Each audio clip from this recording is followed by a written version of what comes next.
पर हम लोग पड़े हैं, पानी है ही नहीं। गरीब आदमी को हटाना चाहते थे। इससे 50 साल पहले ये कहाँ मर गए थे। सरकार से हमें बहुत बड़ी उम्मीदें थी। नहीं देनी चाहिए थी। अगर वहाँ सुविधाएं नहीं होती तो आप घर नहीं बनाते, आपके पैसे बच जाते। बच्चों को पढ़ाएंगे। हाँ, किराया भी नहीं, किराए पे भी नहीं रह सकते, शायद पे भी नहीं रह सकते, बच्चों को भी नहीं पढ़ा सकते। गरीबों के घर तोड़ना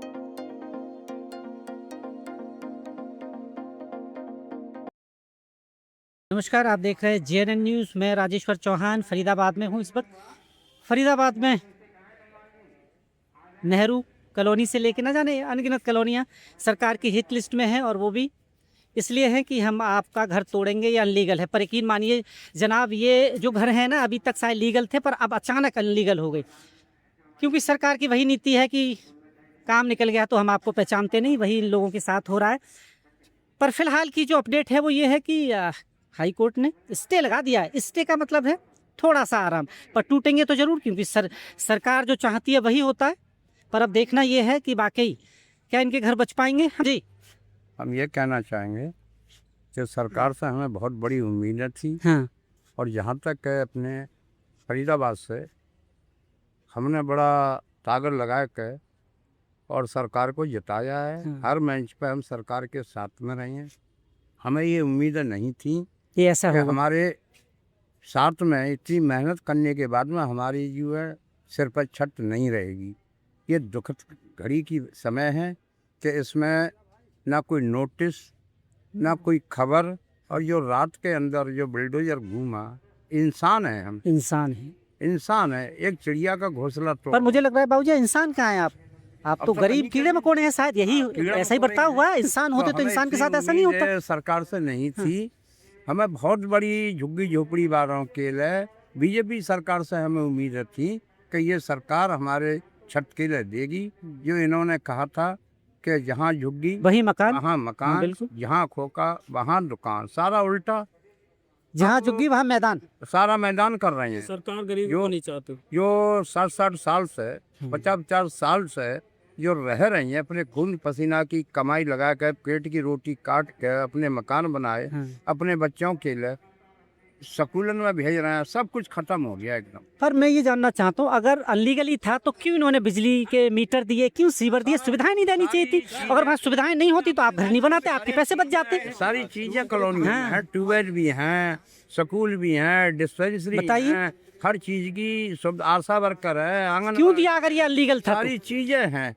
और बराबर हम बिजली का बिल, हर टैक्स भर रहे हैं। इसलिए ना ताकि आप वोट दे पाए। वो अपने वोट बढ़ा रहे थे भर सिर्फ। रहे हैं हम। यही बात है। और यही यही बात बात है। कह रहे हैं सरकार से, विनती कर रहे हैं हम कि हमें सब झुग्गी वासियों को जो फरीदाबाद में हाँ। हैं, इनको 50 गज जगह हाँ। नाप के दें। दे जो दें। सरकारी रेट है उस रेट के हिसाब पुनर्वास योजना बनाए इनके लिए, कुछ ये होना चाहिए। होना चाहिए। आप घर उजाड़िए, आप घर उजाड़िए, कोई दिक्कत नहीं, पर बशर्ते उनको कहीं कुछ मुहैया करा दीजिए, छत का इंतजाम हो जाए। बिल्कुल छत दीजिए, और जाके हम उस पैसा के लिए किस्त भाई सरकार को विपुल देंगे गोयल की भाई। तरह कोठी तो नहीं मांग रहे आप बड़ी सी? नहीं मांग रहे हम, भाई तो थोड़ा सा 50 गज के लिए कह रहे हैं। खाली जगह दे दो ना आपके, दे दो, खाली हम बना जगह भी दे लेंगे दो, जैसे हम बना तैसे। भी लेंगे। और जो सरकारी रेट पैसे होंगे सरकार के, क्या वो भी बाबूजी, एक हम- चीज बताइए मुझे, अब आप, सरकार की यही नीति है कि इनको, सरकार को गुलामों की आवश्यकता है, घरों में काम करने वाले लोगों की आवश्यकता है। अगर आपको सुविधाएं दे दी अच्छी, आपके बच्चे पढ़ लिख गए, तो सफाई कौन करेगा? और इनको तो मजदूर चाहिए। तो मजदूरी बनाने की पहला चरण ये है कि इनको सुविधाओं से वंचित रखो। वंचित कर रखो। यही देखिए आज सारे संगठन इकट्ठे हो गए, हाँ। सारी युगी जागरूक भई हैं, इसीलिए कि हम फिर भी बाद में, आप फरीदाबाद में ही रहते हैं? हम फरीदाबाद में 45 साल से रह रहे हैं। साल से रह रहे हैं। आज से नहीं है, हर बार हम वोटर भी हैं, सपोर्टर हैं हम। सरकार आई और गई, पर पहली बार ऐसा हुआ है। हाँ, सरकारें हमेशा आई और गई, लेकिन ऐसा कभी नहीं हुआ।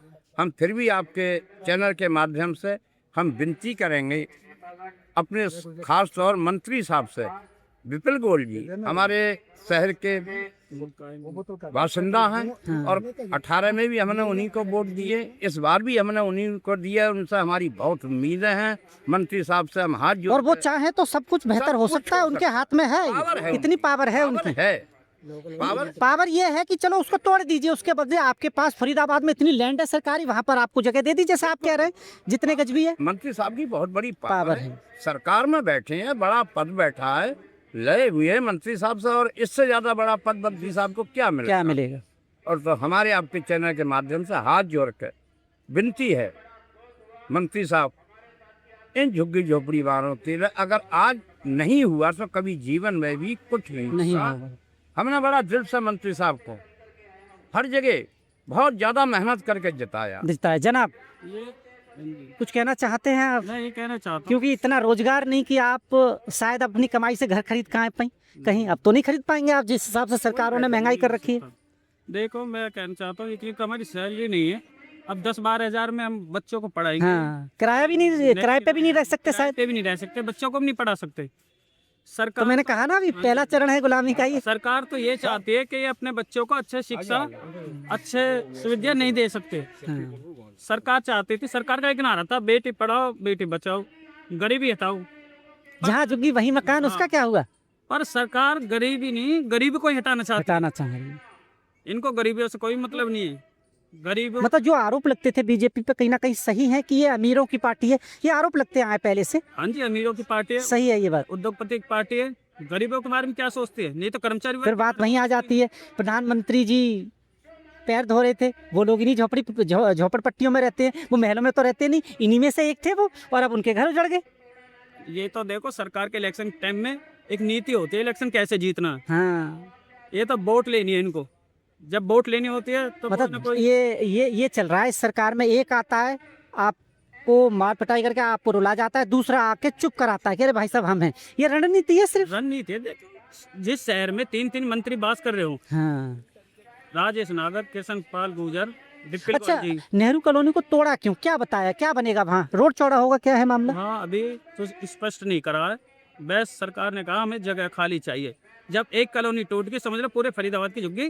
क्या ऐसा भी सुनने में आया वहाँ पर मंदिर मस्जिद बड़ी हुई थी, बहुत बड़ी मस्जिद थी, उसके कारण कॉलोनी पे आँच आ गई क्योंकि मस्जिद रोड पे बनी थी और वो कहीं ना कहीं, ऐसा भी कुछ है क्या? सर अगर मस्जिद इलीगल थी तो मस्जिद को तोड़ दो, मस्जिद को तोड़ दो। पर ये झुग्गी, एक बार बताओ, जहाँ अब आदमी 35-35 40-40 साल हो गए, जिंदगी भर की कमाई लगा दी। अब ये तो है नहीं, अब हमारे इतना तो है नहीं हम 25 गज कहीं ले सके, इतनी हमारी सैलरी नहीं, कुछ नहीं है हमारी। अच्छा, हम कहीं जगह भी नहीं ले सकते। सरकार अगर उजाड़ना ही चाहती है तो कहीं मकान दे दे।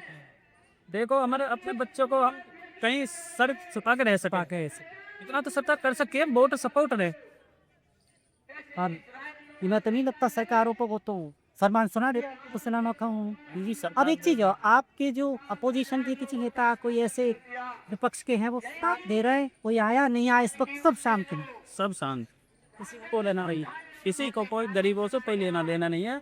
गरीब एक वोटर से वोट के लिए इस्तेमाल करा जाता है। अभी इलेक्शन आएंगे सर, आप सब कुछ हो जाएंगे।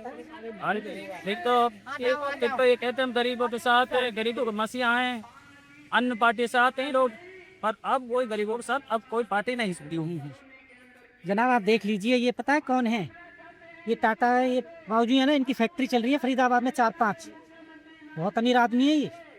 कुछ भी ना देख लीजिए इनकी हालत, देखिए आप, इनके चेहरों की रौनक मैं हमेशा कहता हूँ ना, आप लोगों ने छीन ली है शायद, क्योंकि आपने इनको सुविधाएं नहीं दी बेहतर। अगर इनको सुविधाएं देते तो आज ये यहाँ झुग्गियों में नहीं रह रहे होते, ये भी फरीदाबाद में एक विपुल जो है ना, एक ऐसी कोठी बना लेते शायद, पर आपने वहाँ तक पहुँचने नहीं दिया जी। सारी चीजें कॉलोनी में हैं, ट्यूबवेल भी हैं, स्कूल भी हैं, डिस्पेंसरी बताइए। हैं, हर चीज की सुविधा, आशा वर्कर है, आंगन क्यों दिया अगर ये अनलीगल था? सारी चीजें हैं, और बराबर हम बिजली का बिल हर टैक्स भर रहे हैं, इसलिए ना ताकि आप वोट दे पाए, वो अपने वोट बढ़ा रहे थे भर सिर्फ। रहे हैं हम। यही बात है। और यही हम बात है। कह रहे हैं सरकार से, विनती कर रहे हैं हम कि हमें सब झुग्गी वासियों को जो फरीदाबाद में हाँ। हैं, इनको 50 गज जगह हाँ। नाप के दें, दे जो दें। सरकारी रेट है उस रेट के हिसाब पुनर्वास योजना बनाए इनके लिए, कुछ ये होना चाहिए। होना चाहिए। आप ये घर नहीं उजाड़िए, होना आप घर चाहिए। उजाड़िए, कोई दिक्कत नहीं, पर बिल्कुल। बशर्ते उनको कहीं कुछ मुहैया करा दीजिए, छत का इंतजाम हो जाए। बिल्कुल छत दीजिए,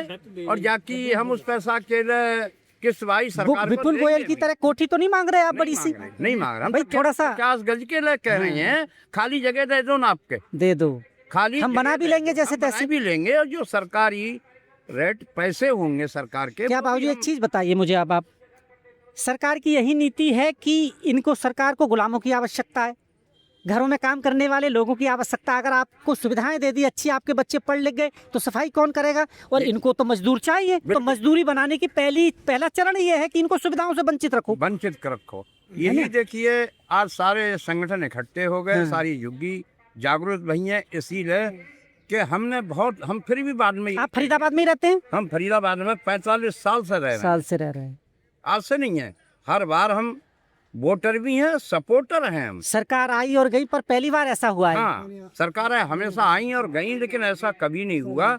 हम फिर भी आपके चैनल के माध्यम से हम विनती करेंगे अपने खास तौर मंत्री साहब से, विपिल गोयल जी हमारे शहर के बाशिंदा हैं और 18 में भी हमने उन्हीं को वोट दिए, इस बार भी हमने उन्हीं को दिया। उनसे हमारी बहुत उम्मीदें हैं, मंत्री साहब से हम हाथ जोड़। और वो चाहे तो सब कुछ बेहतर हो सकता है, उनके हाथ में है, इतनी पावर है उनकी।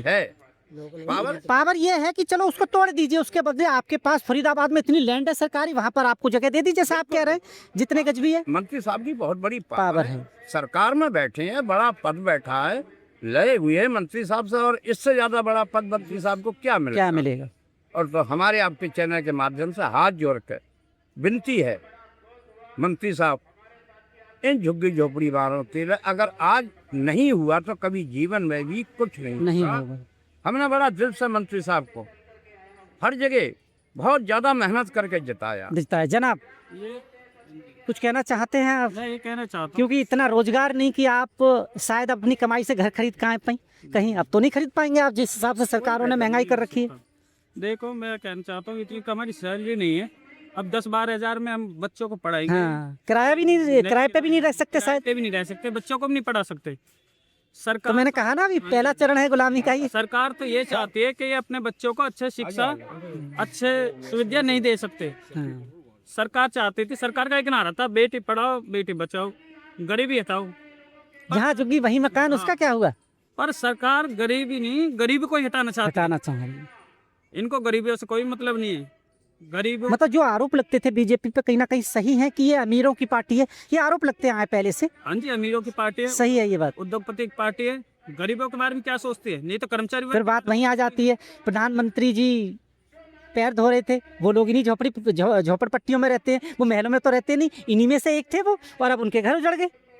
ये तो देखो सरकार के इलेक्शन टाइम में एक नीति होती है, इलेक्शन कैसे जीतना। हाँ, ये तो वोट लेनी है इनको, जब वोट लेनी होती है तो मतलब कोई ये चल रहा है इस सरकार में। एक आता है आपको मार पिटाई करके आपको रुला जाता है, दूसरा आके चुप कराता है कि अरे भाई साहब हम हैं। ये रणनीति है, सिर्फ रणनीति है। देखो जिस शहर में 3 मंत्री बास कर रहे हो, हाँ, राजेश नागर, कृष्ण पाल गुर्जर, विपिल अच्छा, गोयल जी। नेहरू कॉलोनी को तोड़ा क्यों? क्या बताया, क्या बनेगा वहाँ? रोड चौड़ा होगा, क्या है मामला? हाँ, अभी स्पष्ट नहीं करा है, बस सरकार ने कहा हमें जगह खाली चाहिए। जब एक कॉलोनी टूट गई, समझ लो पूरे फरीदाबाद की झुग्गी। क्या ऐसा भी सुनने में आया वहाँ पर मंदिर मस्जिद बनी हुई थी, बहुत बड़ी मस्जिद थी, उसके कारण कॉलोनी पे आँच आ गई क्योंकि मस्जिद रोड पे बनी थी और वो कहीं ना कहीं, ऐसा भी कुछ है क्या? सर अगर मस्जिद इलीगल थी तो मस्जिद को तोड़ दो, मस्जिद को तोड़ दो। पर ये झुग्गी, एक बात बताओ, जहाँ अब आदमी 35 40 साल हो गए, जिंदगी भर की कमाई लगा दी, अब ये तो है नहीं, अब हमारे इतना तो है नहीं हम 25 गज कहीं ले सके, इतनी हमारी सैलरी नहीं, कुछ नहीं है हमारी। अच्छा, हम कहीं जगह भी नहीं ले सकते। सरकार अगर उजाड़ना ही चाहते है तो कहीं मकान दे दे दो। देखो हमारे अपने बच्चों को हम कहीं सर छिपा के रह सके, इतना तो सरकार सर से केम वोट सपोर्ट रहे। उन्हें तो नहीं लगता सरकारों को तो फरमान सुना रही जी सर। अब एक चीज हो, आपके जो अपोजिशन की किसी किताब कोई ऐसे विपक्ष के हैं वो साथ दे रहे, कोई आया नहीं आया, इस वक्त सब शांत हैं, सब शांत, किसी को लेना है नहीं, किसी को कोई गरीबों से कोई लेना देना नहीं है। दलील एक वोट के लिए इस्तेमाल करा जाता है। अभी इलेक्शन आएंगे सर, आप सब कुछ हो जाएंगे। अरे फिर तो एक हम गरीबों के साथ, गरीबों के मसीहा हैं, अन्य पार्टी से आते हैं लोग, पर अब कोई गरीबों के साथ अब कोई पार्टी नहीं सकती। जनाब आप देख लीजिए, ये पता है कौन है? ये टाटा बाबूजी है ना, इनकी फैक्ट्री चल रही है फरीदाबाद में 4-5, बहुत अमीर आदमी है ये। देख लीजिए इनकी हालत, देखिए आप, इनके चेहरों की रौनक मैं हमेशा कहता हूँ ना, आप लोगों ने छीन ली है शायद। क्योंकि आपने इनको सुविधाएं नहीं दी बेहतर। अगर इनको सुविधाएं देते तो आज ये यहाँ झुग्गियों में नहीं रह रहे होते। ये भी फरीदाबाद में एक विपुल जो है ना, एक ऐसी कोठी बना लेते शायद, पर आपने वहां तक पहुंचने नहीं दिया। जी शास्त्री जी आए हमारे। शास्त्री जी आ रहे हैं, शास्त्री साहब आ रहे हैं। सुनता रहता हूँ मैं, दिल्ली से शास्त्री साहब आया हूँ। राजेश्वर चौहान नाम है मेरा, मैं जेएलएल से हूँ। सरकार ने घर तो उजाड़ दिए जनाब। सरकार की नीति थी कि हम गरीबों को अमीर बनाएंगे, पर ये पॉलिसी तो दूसरी है। एक तरफ प्रधानमंत्री मोदी जी गरीबों के पैर धोते हैं, वो भी इन्हीं झोपड़पट्टी में रहते हैं। सरकार दो नीति चल रही है, एक आता है रुला जाता है, दूसरा कहता है मैं हूँ साथ में। देखिए, गरीबों के घर तोड़ना संवैधानिक न्यायिक रूप से ठीक नहीं है। ये जो नेहरू कॉलोनी की घटना है या ये जो अवैध बकारे है, अलग अलग बहुत सारी कॉलोनियों को नोटिस नहीं रहा। अगर कोई किसी तरीके के विकास के लिए जमीन चाहिए, जगह में बसे लोगों को पहले उनको पुनर्वास करें और फिर बातचीत करके जैसे तो जगह खाली करें। लेकिन जिस तरीके से नेहरू कॉलोनी का घटना करा, माता ने पत्ते को जन्म दिया, उन्होंने रात को बुलडोजर चढ़ा दिया लोगों के घर 2 बजे, और फिर जोर गरीब ने बड़े सड़क के बाद रोड़ा ईंट जोड़ करके अपना आशियाना बनाया। उसको भी वो चद्दरों को भी उनकी जो छतना सामान था उसको सबको भर करते नगर निगम के ट्रकों में ले गए। ये पूरी तरह से गैर संवैधानिक काम है। मजदूरों के, कर्मचारियों के, आम गरीब आदमी के खिलाफ। और सरकार आज के दिन बसाने की बात करे तो अच्छा लगता है। और शास्त्री साहब प्रधानमंत्री ने 2014 में जब सत्ता में ये आने के लिए लड़ाई थे तो ये कहा था हम सब गरीबों को 2022 तक कर देना। ये आज 26 ये है, हजारों घरों को तोड़ दिया, गरीबों को उजाड़ रहे हैं बस करने के बजाय। तो ये ठीक नहीं है। मैं मांग करूंगा कि इन लोगों को पुनर्स्थापित करके बसाया जाए, घर बनाने के लिए भी पैसे दिए जाए, इनको जमीन दी जाए और इनको आशियाना जैसे तोड़ा है वैसे बना के। शास्त्री साहब, ये जानना चाहता हूँ कि गैर कानूनी कॉलोनी है, बसा भी तो सरकारी दी है। अगर मान लीजिए गैर कानूनी है, मैं कहता हूँ, तो क्यों आपने बिजली दी, क्यों आपने सीवर दी, क्यों उनको स्वास्थ्य सुविधाएं? अगर वो नहीं देते तो ये लोग वहाँ पर घर नहीं बनाते, कहीं और बनाते। ये तो सारी कमाई चलेगी इसमें। गैर कानूनी आप उसको कैसे कह सकते हो? नहीं, मैं इसलिए कह रहा हूँ, सरकार कहती है ना गैर कानूनी है, आपकी जगह नहीं है, तो आपने सुविधाएं दी क्यों उनको? आप मने कर देते उस वक्त, ये घर कहीं और बनाते हैं, इनकी पैसे बचते। रिहेबिलिमेंट जो डिपार्टमेंट उसने देश के बंटवारे के बाद जो लोगों के घर उजड़े उनको बसाने का ही तो काम किया। रिहेबिलिमेंट जो एक विभाग था, ये जमीन रिहेबिलिमेंट विभाग की है। अच्छा, ठीक है। तो नगर निगम रिहेबिलिमेंट विभाग से बात करके इनको एक व्यवस्थित तरीके से बसाए, जो एक सही न्यायप्रिय बात है। लेकिन ये किसने इनको इजाजत दी कि इनको उजाड़ करके जानवरों की तरह डंडे से हाथ करके पका दो? ये गलत बात है। पानी काट दो उनका, बिजली बंद कर दे उनकी। ये टोटल अमानवीय कार्य है, गैर। शास्त्री साहब, देखना ये होगा कि वाकई क्या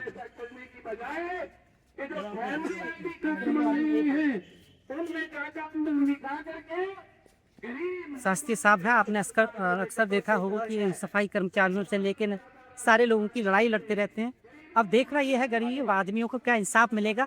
यहाँ की सरकार, यहाँ के नेता, यहाँ के विपुल जी मंत्री हैं, वो इनका दर्द समझ पाएंगे। और इनको क्या, जो घर तोड़े हैं उनके बदले कहीं छोटा सा एक आशियाना मिलेगा। लोग तो यहीं के हैं, आपको वोट भी देते हैं, भारत के नागरिक हैं जनाब। और यकीन मानिए, अगर ये गरीब नहीं होंगे ना तो आप अमीर भी नहीं होंगे इस दुनिया में। आपको अमीर बनाने वाले यही गरीब है, कि यही आपकी फैक्ट्री, आपके घर मोहल्ले में काम करते हैं ताकि आप अमीर हो पाएँ। आपकी गाड़ी यही चलाते हैं, आपकी गाड़ी की सफाई भी यही लोग करते हैं। और जब बात आती है इनके अधिकारों की, अजीब मामला है, हम आपको पहचानते नहीं। और पहचानिए इन्हें। अगर इन्होंने आपको पहचान से मना कर दिया और ये भूल गए कि हम आपको पहचानते नहीं, तो आप सत्ता में नहीं रह पाएंगे। यही वोट डाल के आपको सत्ता तक दिखाते हैं, सत्ता के शिखर तक पहुंचाते हैं। और जब आप शिखर पे पहुंच जाते हैं तो गरीब आपको कीड़े मकोड़े नजर आती है। आपको सोच बदलनी पड़ेगी। आप देख रहे हैं JNN न्यूज़ फरीदाबाद से। बहुत बहुत धन्यवाद, थैंक यू भाई। करीब करीब चलता रहता हूँ मैं दिल्ली से। शास्त्री साहब आया हूँ, राजेश्वर चौहान नाम है मेरा, मैं JNN न्यूज़ से हूँ। सरकार ने घर तो उजाड़ दिए जनाब। सरकार की नीति थी कि हम गरीबों को अमीर बनाएंगे, पर ये पॉलिसी तो दूसरी। एक तरफ प्रधानमंत्री मोदी जी गरीबों के पैर धोते हैं, वो भी इन्हीं झोपड़पट्टी में रहते हैं। सरकार दो नीति चल रही है, एक आता है रुला जाता है, दूसरा कहता है मैं हूँ साथ में। देखिए, गरीबों के घर तोड़ना संवैधानिक न्यायिक रूप से ठीक नहीं है। ये जो नेहरू कॉलोनी की घटना है, या ये जो अवैध बता रहे हैं, अलग अलग बहुत सारी कॉलोनियों को नोटिस मिला है। अगर कोई किसी तरीके के विकास के लिए जमीन चाहिए, जगह में बसे लोगों को पहले उनको पुनर्वास करें और फिर बातचीत करके इसे वो जगह खाली करें। लेकिन जिस तरीके से नेहरू कॉलोनी को घटना माता ने बच्चे को जन्म दिया, उन्होंने रात को बिरडेदर चढ़ा दिया लोगों के घर दो बजे, और फिर जो गरीब ने नया बड़े तर्क के बाद रोड़ा ईंट जोड़ करके अपना आशियाना बनाया, उसको भी हो, चादरों को भी, उनकी जो छत का सामान था उसको सबको भर करके नगर निगम के तरफों में ले गए। ये पूरी तरह से गैर संवैधानिक काम है।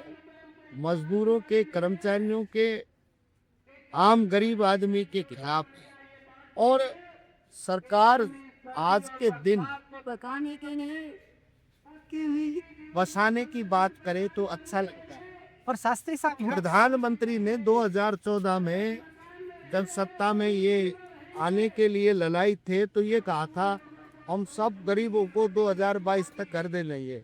आज 26 में है, हजारों घरों को तोड़ दिया, गरीबों को उजाड़ रहे हैं वैसा नहीं के बजाय। तो ये ठीक नहीं है। मैं मांग करूंगा कि इन लोगों को उधर स्थापित करके बसाया जाए, घर बनाने के लिए भी पैसे दिए जाए, इनको जमीन दी जाए और इनको आशियाना जैसे तोड़ा है वैसे बना के। शास्त्री साहब, इनसे ये जानना चाहता हूँ कि गैर कानूनी कॉलोनी है, बसा भी तो सरकारी दी है। अगर मान लीजिए गैर कानूनी है, मैं कहता हूँ, तो क्यों आपने बिजली दी, क्यों आपने सीवर दी, क्यों उनको स्वास्थ्य सुविधाएं? अगर वो नहीं देते तो ये लोग वहाँ पर घर नहीं बनाते, कहीं और बनाते, इनकी तो सारी कमाई चली गई। गैर कानूनी आप उसको कैसे कह सकते हो? नहीं, मैं इसलिए कह रहा हूँ, सरकार कहती है ना गैर कानूनी है, आपकी जगह नहीं है, तो आपने सुविधाएं दी क्यों उनको? आप मना कर देते, उस वक्त ये घर कहीं और बनाते हैं, इनकी पैसे बचते। रिहेबिलिमेंट डिपार्टमेंट उसने देश के बंटवारे के बाद जो इनके लोगों के घर ही जुड़े उनको बसाने का ही तो काम किया। रिहेबिलिमेंट जो एक विभाग था, ये जमीन भी रिहेबिलिमेंट विभाग की है। अच्छा, ठीक है। तो नगर निगम रिहेबिलिमेंट विभाग से बात करके इनको एक व्यवस्थित तरीके से बसाए, जो एक सही न्यायप्रिय बात है। लेकिन ये किसने इनको इजाजत दी कि इनको उजाड़ करके जानवरों की तरह डंडे से हाँक करके भगा दो? ये गलत बात है। पानी काट दो उनका, बिजली बंद कर दो उनकी, ये टोटल अमानवीय कार्य है, गैर। शास्त्री साहब है, आपने अक्सर देखा होगा कि सफाई कर्मचारियों से लेकर सारे लोगों की लड़ाई लड़ते रहते हैं। अब देखना ये है गरीब आदमियों को क्या इंसाफ मिलेगा। यहाँ की सरकार, यहाँ के नेता, यहाँ के विपुल जी ये मंत्री हैं, वो इनका दर्द समझ पाएंगे और इनको क्या, जो घर तोड़े हैं उनके बदले कहीं छोटा सा एक आशियाना मिलेगा। लोग तो यहीं के हैं, आपको वोट भी देते हैं, भारत के नागरिक हैं जनाब। और यकीन मानिए, अगर ये गरीब नहीं होंगे ना तो आप अमीर भी नहीं होंगे इस दुनिया में। आपको अमीर बनाने वाले यही गरीब हैं, कि यही आपकी फैक्ट्री, आपके घर मोहल्ले में काम करते हैं ताकि आप अमीर हो पाएँ। आपकी गाड़ी यही चलाते हैं और आपकी गाड़ी की सफाई भी यही लोग करते हैं। और जब बात आती है इनके अधिकारों की, अजीम मामला है, हम आपको पहचानते नहीं और पहचानिए इन्हें। अगर इन्होंने आपको पहचान से मना कर दिया और ये भूल गए कि हम आपको पहचानते नहीं, तो आप सत्ता में नहीं रह पाएंगे। यही वोट डाल के आपको सत्ता तक टिकाते हैं, सत्ता के शिखर तक पहुंचाते हैं। और जब आप शिखर पे पहुंच जाते हैं तो गरीब आपको कीड़े मकोड़े नजर आती है। आपको सोच बदलनी पड़ेगी। आप देख रहे हैं JNN न्यूज़ फरीदाबाद से। बहुत बहुत धन्यवाद।